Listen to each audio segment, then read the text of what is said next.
নমস্কার বন্ধুরা, শীতকাল চলে এসেছে আর শীতকালে সন্ধেবেলা চা বা কফির সাথে একটু ভাজাভুজি হলে কিন্তু দারুণ লাগে।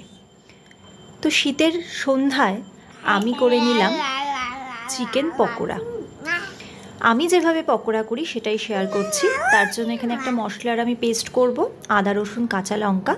এটা আমি জল ছাড়াই কিন্তু পেস্ট করব। আর এদিকে চিকেনের টুকরোটাকে আমি একটু লবণ আর ভিনিগার দিয়ে জলের মধ্যে প্রায় আধ ঘন্টা ভিজিয়ে রেখেছিলাম। তারপরে বেশ পরিষ্কার করে ধুয়ে নিয়েছি। এখানে বোনলেস চিকেনও আছে, উইথ বোনও আছে, একটু ছোট ছোট টুকরো করে নিয়েছি। এবার ওই চিকেনের মধ্যে পরিমাণ মতো লবণ দিয়ে দিলাম একটা গোটা ডিম। এখানে 300 মতো আমার চিকেন আছে, তাই আমি একটা ডিম দিয়েছি। আর মশলার পেস্টটা দিয়ে দিলাম আদা রসুন কাঁচা লঙ্কার।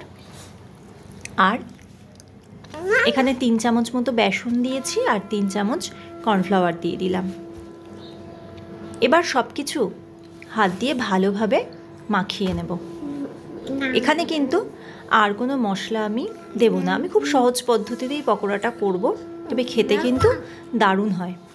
তো এদিকে কড়াইতে তেল বসিয়ে দিয়েছি, সাদা তেল দিয়েছি। তেল গরম হয়ে গেলে এবার একটা একটা করে চিকেনের পিসগুলো দিয়ে দেব। এটা কিন্তু গ্যাসটাকে লো ফ্লেমেই করতে হবে। গ্যাসের আঁচ যদি বাড়িয়ে দিই তাহলে কিন্তু ওপর থেকে লাল হয়ে যাবে, ভেতরে কাঁচা থাকবে, ক্রিস্পিও হবে না। তো প্রথমে অনেকক্ষণ গ্যাসটাকে কমিয়ে আমি ভেজে নেব। তারপরে গ্যাসটাকে একটু বাড়িয়ে এপিটোপিট ভেজে নিলেই কিন্তু পকোড়া রেডি হয়ে যাবে। একটু লাল লাল করে ভেজে নিয়েছি।